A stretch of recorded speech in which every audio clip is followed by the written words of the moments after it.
चलो अनुलोम विलोम तो करो, तुम तो बैठे बैठे निहार रहे हो। कैसे खड़ा हो? ये बच्चा बहुत प्यारा बच्चा है। ये बोले बाबा जी मैं कोई साल से आपको ढूंढ रहा था। मैंने कहा ठीक है आप बाबा। सुपर हीरो हैं बाबा जी इसके। बच्चों के आइडियल साधु संत महात्मा होने चाहिए।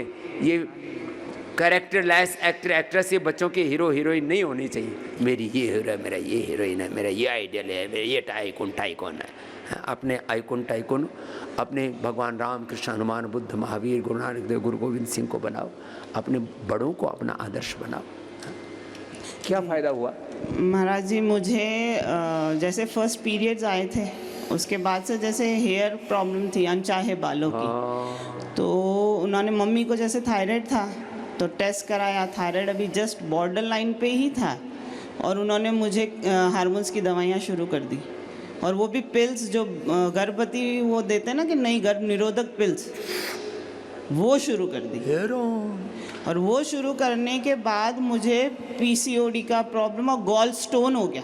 पीसीओडी वो फिर उससे तो दाढ़ी मूंछ आ जाते हैं। वो सारा प्रॉब्लम मतलब रोए थे खाली, उन्होंने गोलियां चालू की, उसके बाद से पीसीओडी का प्रॉब्लम, और उस गोली की वजह से गॉल ब्लैडर में स्टोन, और गॉल ब्लैडर हटाना पड़ा।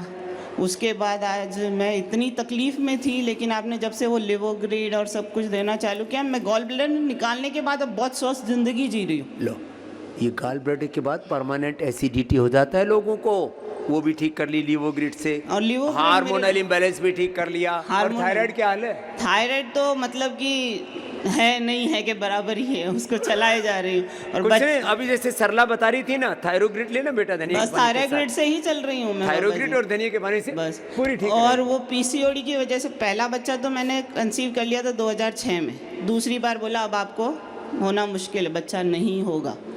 2016 में इसको भी प्राणायाम, सिर्फ कपालभाति और अनुलोम विलोम, ये 2016 में हुआ। 9 साल का फर्क है बच्चा। 9 साल का फर्क है, बोलो दूसरा बच्चा ही नहीं होगा।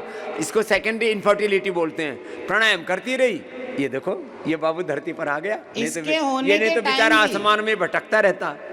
प्रभु जी इसके होने के टाइम में भी बोला कि कुछ टेस्ट करते हैं तो बच्चा एबनॉर्मल होगा। हेलो, मैंने सिर्फ आप पे और बजरंगबली पे, मैंने कहा 40 करने के साथ साथ प्राणायाम करूंगी, जो होगा देखा जाएगा। हाँ, ये विश्वास।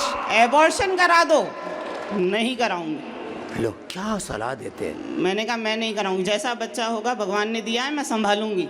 लेकिन आज वो इतना बजरंगबली और आपकी दया से सब कुछ उसके। तो भाई जब हम हनुमान चालीसा में क्या पढ़ते हैं, ये आपकी मैं मम्मी मम्मी है, माँ भी खुश है। उन्होंने मुझे प्रोत्साहित किया बाबा जी, माँ ने जोड़ा, योगा कर तुझसे सब कुछ ठीक हो। मैं सब परिवार को लेके आई थी, पहले बहू को, बेटे को, फ्रेंड को, इसको लेके आई, हस्बैंड इसको को। भी एक्जिमा हो गया था। इसको एक्जिमा हो गया था। पैदा होने के बाद से दूसरे दिन से विटामिन डी का सिरप देना शुरू किया। अब ये केमिकल अंदर जा रहा है, बच्चे को चकते होने शुरू हो गए सब कुछ। और उसके बाद से मैंने आपके ये कायाकल्प तेल और कायाकल्प वटी बड़ा हुआ थोड़ा तो वो कुछ था सिरप डाल के देने के लिए बोला था मुझे, लक्ष्मी विलास भी दिया, सब ठीक है ना? सब कुछ। अब 2 साल से उसको कोई प्रॉब्लम नहीं। क्या नाम है बाबू का? विहान। विहान। खुश बेटा। बड़ा बेटा मृत्युंजय वो हॉस्टल में रहता है, लेकिन रोज एक लिवोग्रिड रात को बोलती हूँ ले लिया कर, कोई बाहर का खाना इफेक्ट नहीं करेगा। छोटा मोटा बच्चों को हो जाता है तो बोले लिवोग्रिड बाहर खा के भी आते बाबा जी, तो बस वो ले लो तो उससे कोई प्रॉब्लम नहीं अभी खा लिया तो लिवोग्रिड ले लो, बैलेंस कर देता है बस, चलो खुश रहो। तो देखो हनुमान चालीसा में क्या लिखा है?